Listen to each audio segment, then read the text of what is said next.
Third thing we're going to do is to ensure that there's fair competition for our companies and that we penalize high polluting foreign imports. So we're going to develop a carbon border adjustment mechanism. What that does is promote jobs here at home. It prevents carbon leakage abroad. And it aligns Canada with our allies who are still engaged in the fight against climate change.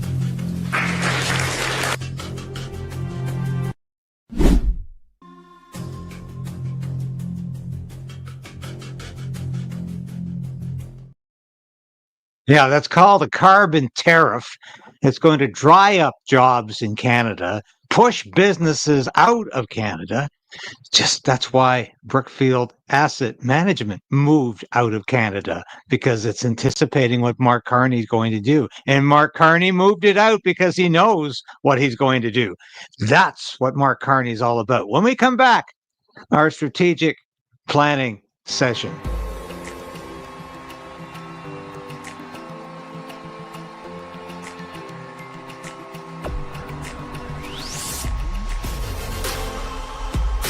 We need political change, but we also need to resolve to resist.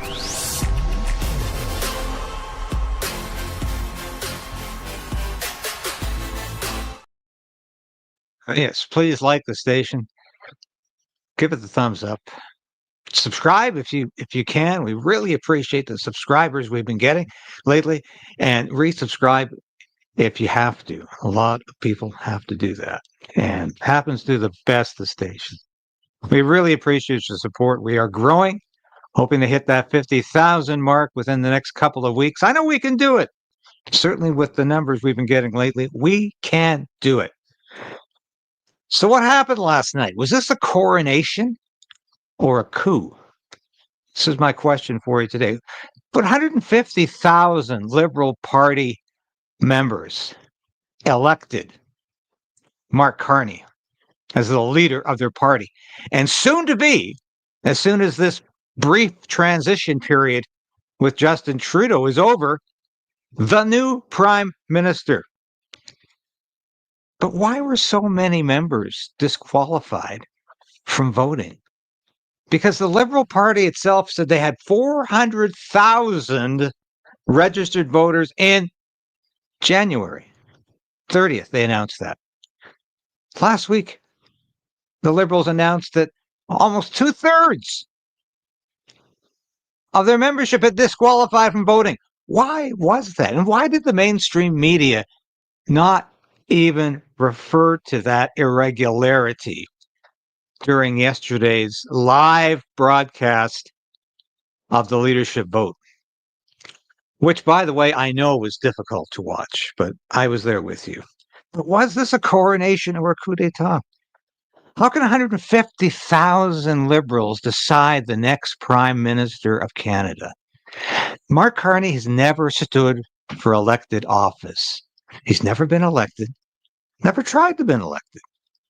You know, I have to say, I have even less respect for Mark Carney than I do for Justin Trudeau, because at least Trudeau did seek out a House of Commons seat and was sitting in the House of Commons before he became the leader of the Liberal Party.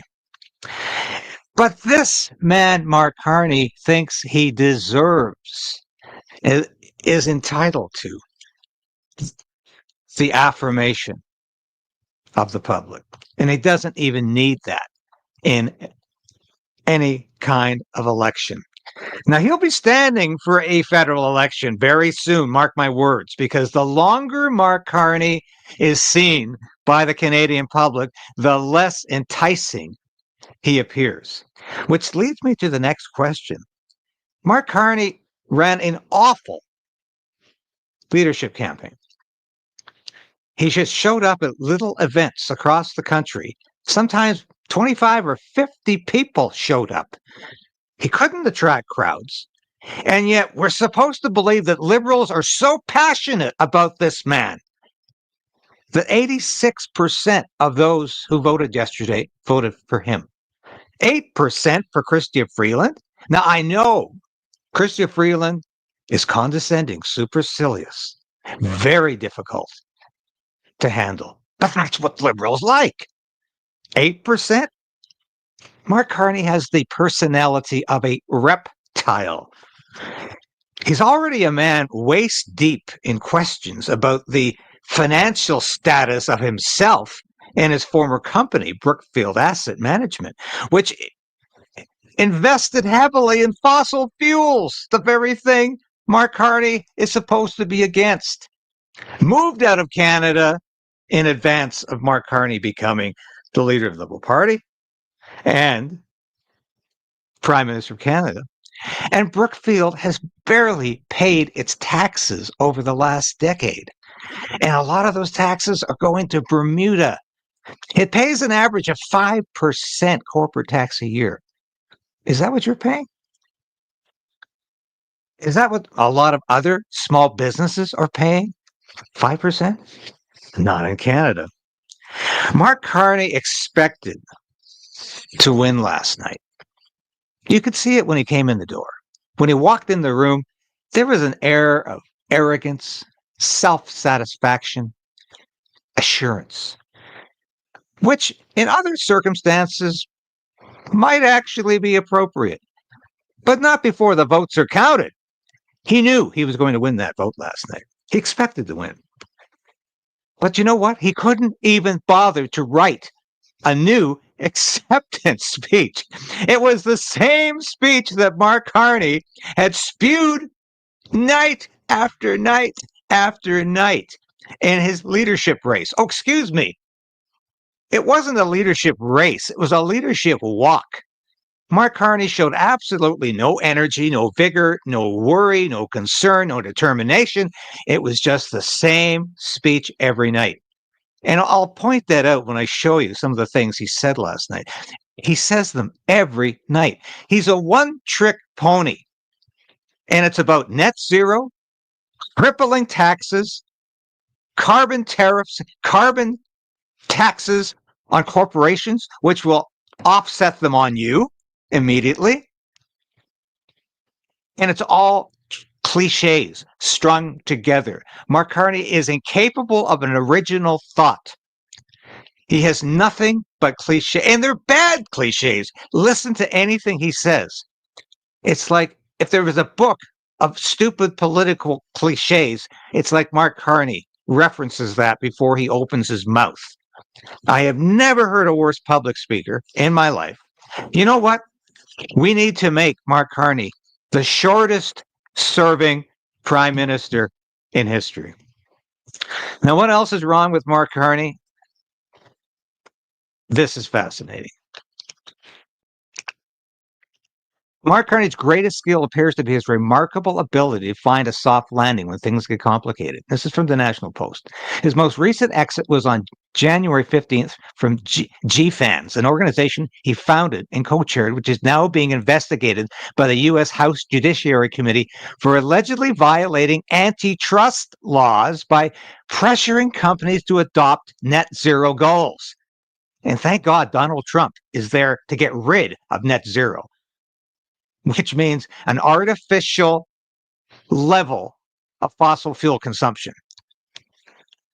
Whatever political motivations may be behind this probe, it indicates a major decline in popularity for the kind of climate-focused agenda Carney has been pushing. That's all he's got in his wallet is net zero climate change hysteria. And what did Carney do the day after his resignation from GFANS? He officially threw his hat into the Liberal leadership race, hoping to become party leader and Prime Minister of Canada. The Glasgow Financial Alliance for Net Zero was launched by Carney, who was the then UN Special Envoy on Climate Action and Finance in April 2021. Yes, after Mark Carney left his job at the Bank of England doing horrendous work there, printing money, it was his strong, was the one thing he did well. He became the UN ambassador for global warming, or excuse me, we don't say that anymore, for climate change. This is a climate change cartel. I encourage you to read Terry Newman's column in the National Post and read our deep dive on my Substack about what is Mark Carney all about. He is part of a green cartel that wants to pressure companies to adopt extremist net zero policies. That's what Mark Carney has been doing. Now, where are we with Mark Carney? Now, I don't know how seriously we should take this ECOS poll. But the very fact it's even being printed gives me pause for concern.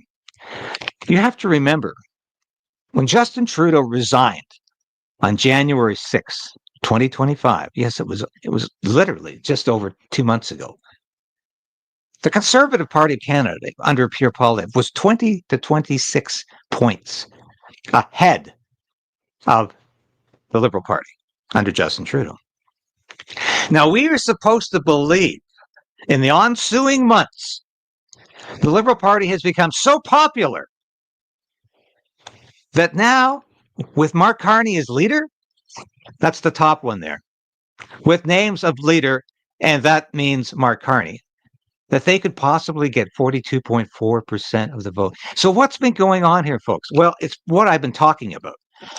The Liberals, Mark Carney, Justin Trudeau, Chrystia Freeland, they have all been trumpeting the anti-American rhetoric, demonizing Donald Trump. They don't want to run against Pierre Poilievre. They want to run against Donald Trump and America because they think they can win that one. And it looks, folks, like they're getting close to doing so. And they've co-opted the Conservatives under Pierre Poilievre because Poilievre talks way too much about retaliatory tariffs and how evil Donald Trump is and how much Canada is going to get him. It needs to be a cooling off period. We need to get beyond this. And that has to be the message to Pierre Poilievre. And the message to Donald Trump as well. Cool off. Let the Liberals hang themselves on their own rhetoric. Give the Conservative Party of Canada and Conservatives in general a chance to regroup and beat Mark Carney, because Mark Carney is going to be worse for Canada and arguably for the United States as well. I don't think we can forget that. What did the CBC call this? I love this. And Mark Carney specifically endorsed the CBC last night, and we'll hear that in a minute. But Liberal leadership rate, Mark Carney elected in a landslide of 150,000 people. And you know what? I think the CBC would love to make that same headline in a federal election. But it ain't going to happen.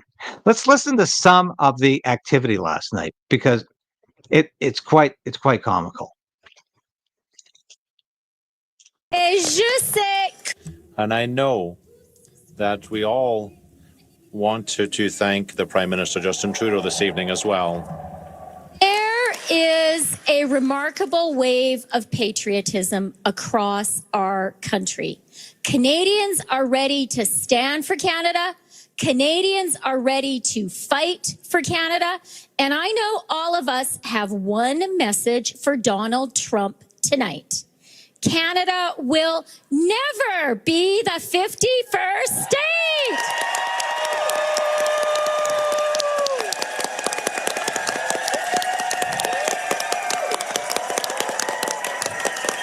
Notice it's all the same. Ça.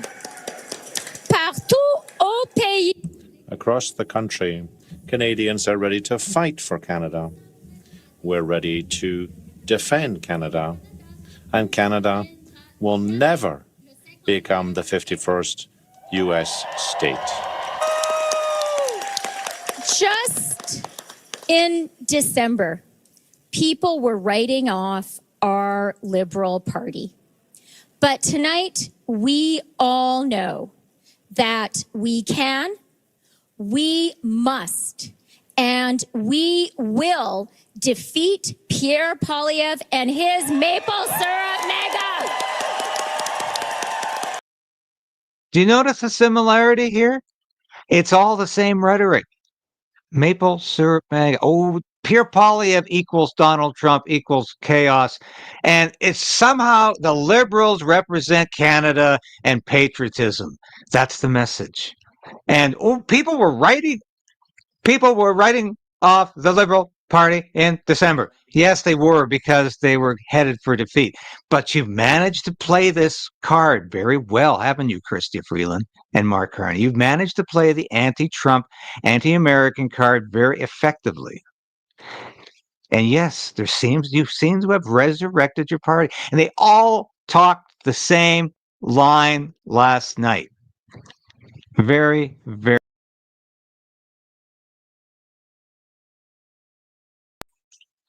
That this was all about how Donald Trump is killing us and Pierre Poilievre is on his side. And that's been the Liberal message ever since, actually. Justin Trudeau decided to crash Donald Trump's Thanksgiving dinner last November in Mar-a-Lago in Florida. And Justin Trudeau decided, hey, there's only one way to save this party. And I'm sure he knocked heads with Dominic LeBlanc over this. But they decided, hey, yeah, that's the way we're going to do this. We're going to save the Liberal Party by pretending the Liberal Party is saving Canada. And that's what they did. Listen to Justin Trudeau. He even to the last, and the guy looked like he was on something last night. I won't say what. Starts with a C. But he looked completely out of his mind at times. But here's Justin Trudeau again appealing to the message of the hour. But tonight is about our future as a party, as a country. Now, I know that we as Liberals, as a government, often get criticized by our friends for not taking a victory lap after we get something big done. We do something really big, and then we move on right away to the next challenge. Because as progressives, as Liberals, we know there is always more to do. So it is important to take the time to reflect on and share the big successes. But not tonight. Not tonight, because when Liberals gather, we're always focused on just one thing: the work that still needs to be done to build a country that stays worthy of all Canadians.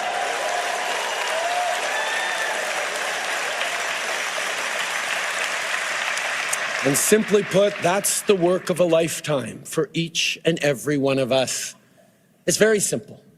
Liberals are dedicated to making this country even better, not because we think it's broken, but because we have an opportunity and therefore a responsibility to ensure that Canada stays the best country on earth.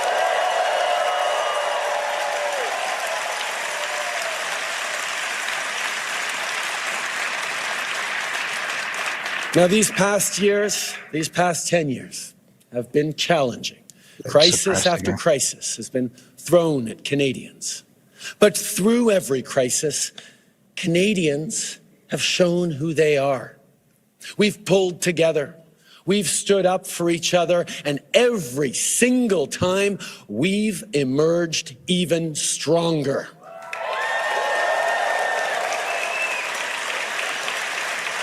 And now, as Canadians face from our neighbor an existential challenge, an economic crisis, Canadians are showing exactly what we are made of.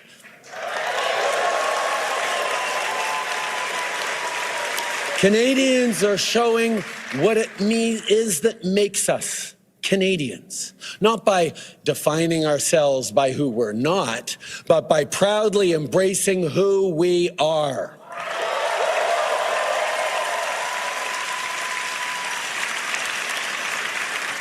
We're a country that knows that standing up for everyone's fundamental rights is the only way to protect our freedom.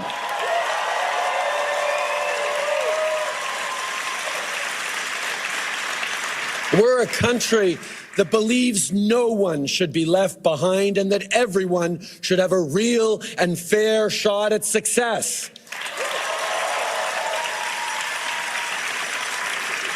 We're a country that refuses to accept the false choice between a strong economy and a healthy environment. We're a country that embraces reconciliation and Indigenous peoples as true partners because it is the only path to a shared, prosperous future. Of course, he's rolling out all of his favorite themes here, and he's waiting to get to Donald Trump. We are a country that promotes its culture and protects its heritage. We're a country that breathes life into the French language and is heard across the world. We're a country that celebrates its diversity and draws strength from its differences.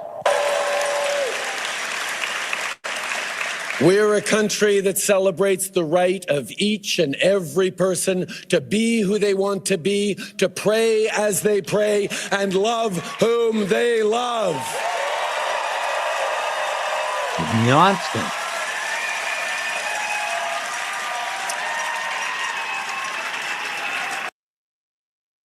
I ask you all in the comment section right now, do you think Trudeau was under the influence of something last night? He certainly appears to be. And by the way, share this broadcast with your friends and family. I am under incredible suppression right now. The numbers are not moving up as they have been for the past couple of days. YouTube is doing it again. But thank you for all of you who are out there commenting right now. We're a country that will always defend a woman's right to choose.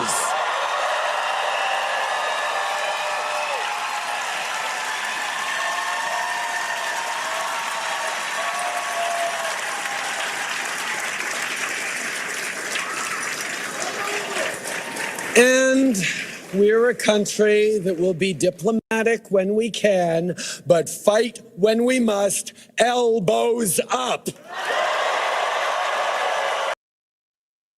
Fight when we must, elbows up. So there it is. It's funny to me how Carney and now Trudeau are comparing this all to a hockey game. And Carney does the same thing here. But this is very entertaining. There's someone who's trying to weaken our economy. Yeah, Donald Trump. And Donald Trump, as we know, has put, as the Prime Minister just said, unjustified tariffs on what we build, on what we sell, on how we make a living. He's attacking Canadian families, workers, and businesses, and we cannot let him succeed. And we won't. We won't. I am proud of the response of Canadians who are making their voices heard and their wallets felt. You see what's happening here is that Trump deferred the 25% tariff, but Canada is keeping its so-called counter tariffs on. So Canada is now the aggressor in the trade war, and that's what Mark Carney and what Justin Trudeau wanted. They want the trade war because they're benefiting from it. And I'll say it every day. That's what the game plan has always been. And Mark Carney, quite clear about it last night, although you're going to suffer in your wallet for your patriotism. That's what he's all up to. I am grateful for how our provinces are stepping up to the fight, because when we are united, we are Canada strong.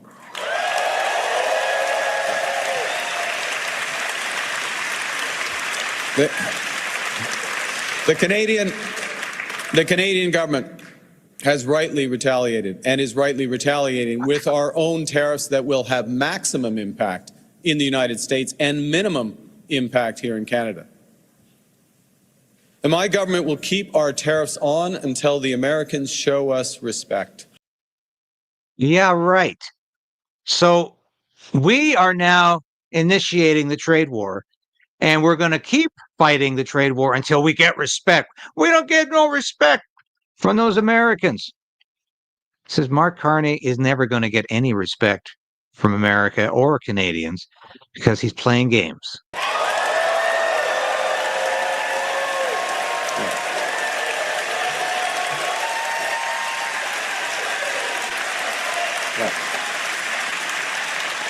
And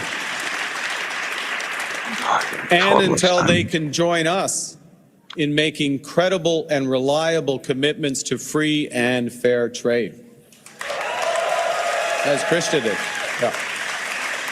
And in the meantime, we will ensure that all the proceeds from our tariffs will be used to protect our workers. How can he guarantee that? Mark Carney cannot guarantee the proceeds from these tariffs are going to benefit our workers. Everything Mark Carney says is a platitude or a cliche that he can't substantiate. Now, the Americans, they want our resources, our water, our land, our country even. Never. Think about that for a moment. That will destroy our way of life. Want our resources, our water, our land, our country. Think about it. If they succeeded, they would destroy our way of life. In America, healthcare is a big business. In Canada, it is a right.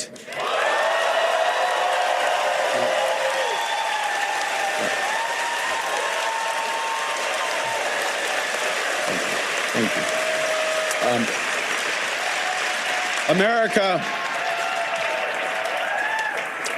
America is a melting pot.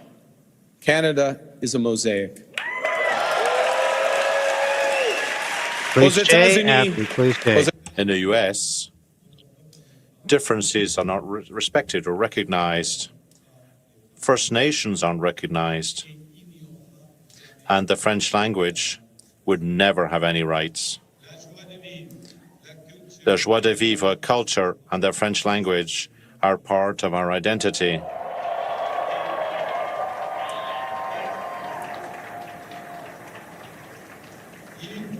And we must protect that. We must promote that as well. We'll never give them up for any trade agreement. Yeah. Look, Canada, America is not Canada. And Canada never, ever will be part of America in any way, shape, or form.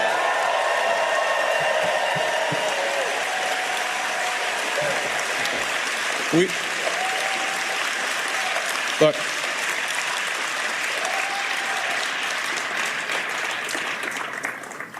we didn't ask for this fight. We didn't ask for this fight. But Canadians are always ready when someone else drops the gloves. So the Americans, they should make no mistake, in trade as in hockey, Canada will win. Aux Americans. Now, to Americans, I say to you, as in hockey, we will win. Mais cette victoire. But that victory won't be easy. We're facing the greatest crisis of our lifetimes. We have to do extraordinary things, and together. We have to build things that we've never imagined we would have to do at a pace we would have never believed possible. Here's the gist of the speech. This is the greatest crisis. Remember what Justin Trudeau said during the COVID pandemic, the Great Reset. echoing Klaus Schwab and the World Economic Forum. It was the Great Reset, a time to change society, lock down people, take away their rights, dissolve free speech. Mark Carney saying, we got another crisis on the horizon, folks. And you got to be prepared to lock down again. You got to be prepared to do without. You got to be prepared to see your taxes go up. You have to be prepared to suffer, because that's all what being patriotic means. That's what Mark Carney is talking about here. So I want to see some of your comments before I go to the last section. By the way, this episode is being totally demolished by YouTube. It will not, the numbers will not rise. It is amazing after the last 2 days to see the hand of censorship and suppression on a broadcast. But they do not want this information getting out. Because right now, there is a unity in the narrative. It's like if you don't support Team Canada or Team Trudeau, now it's Team Carney, you're an infidel. You're a blasphemer. You're not allowed to say that. We have to attack the Americans. We have to engage in this rhetoric. We have to talk about retaliatory tariffs. We have to say taxes are good for you. It's all about being patriotic. There is no other narrative allowed. It's just like COVID. It's happening again. And that's why if you go on these broadcasts and you say that, you're being suppressed. Because the mainstream media is totally in lockstep with this message. You will not hear anything else.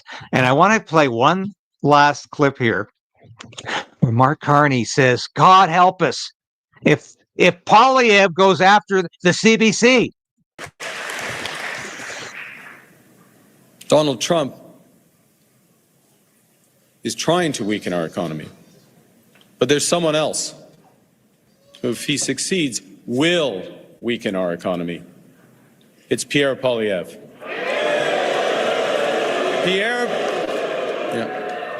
Pierre Poilievre just doesn't get it. He is the type of lifelong politician, and I've seen this type around the world, a lifelong politician who worships at the altar of the free market despite never having made a payroll himself. Now, I'll just pause there to say, do you know how many times Mark Carney, if I have the time this week, what I'm going to do is go back to his speeches at these little coffee shops across the country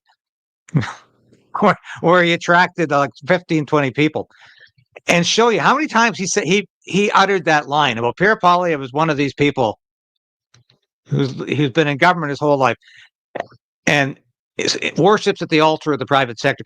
He uttered that line perhaps a dozen to 20 times during the leadership walk. And I'm calling it a walk because he showed absolutely no vigor during that campaign. But he said it repeatedly. And he said it again last night. And that's like, well, I'm so much more suited to be prime minister because I've been governor of the Bank of Canada and governor of the Bank of England. Now, in the face of President Trump's threats, Pierre Poilievre still refuses to get his security clearance.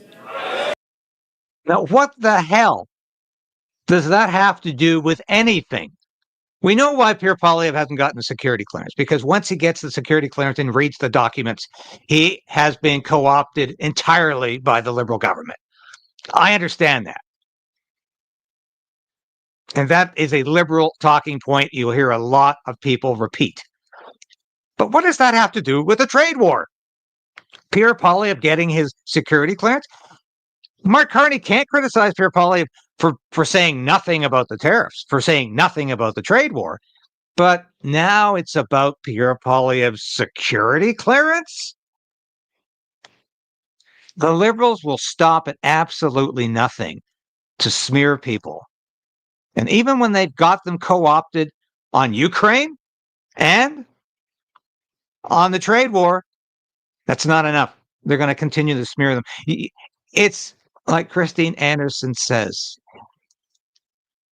authoritarianism is like trying to appease a crocodile. You can feed everybody else to the crocodile, but eventually it's going to come after you.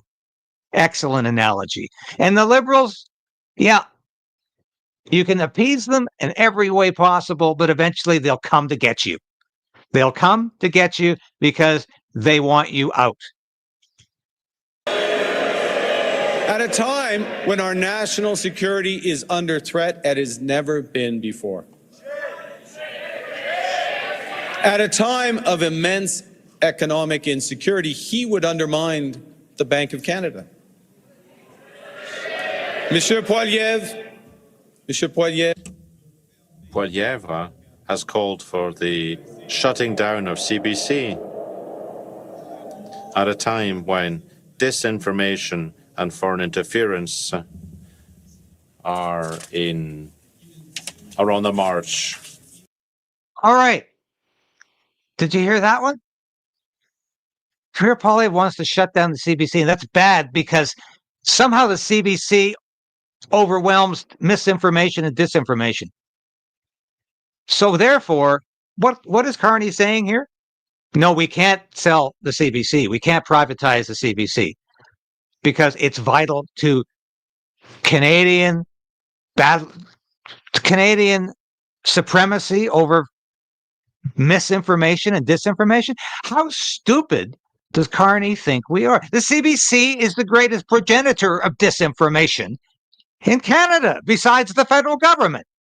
It's a state broadcaster. Why should we put any faith in the CBC to protect our free speech? Mark Carney obviously does. And that's what scares me about this guy. He insults our mayors and ignores the First Nations when it's time to build.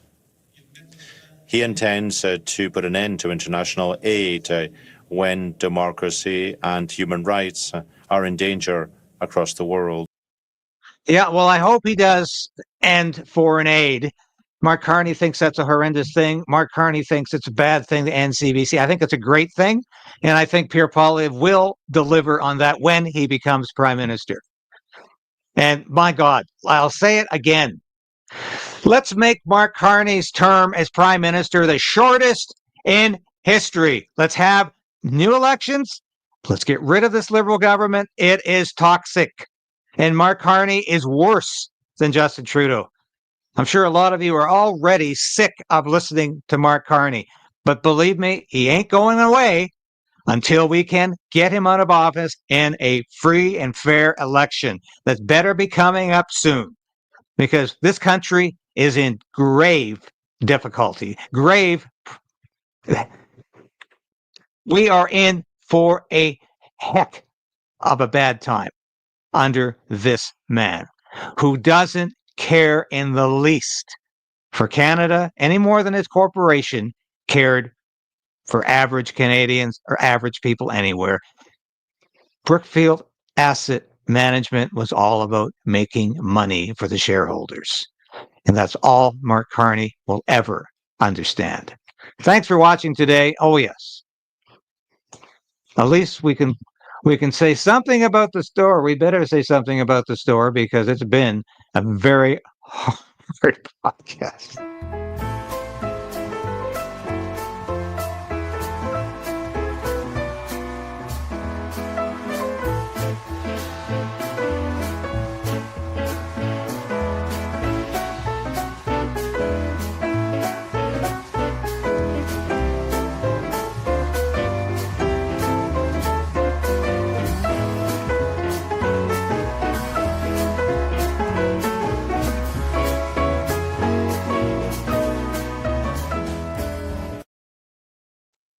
Thanks for watching.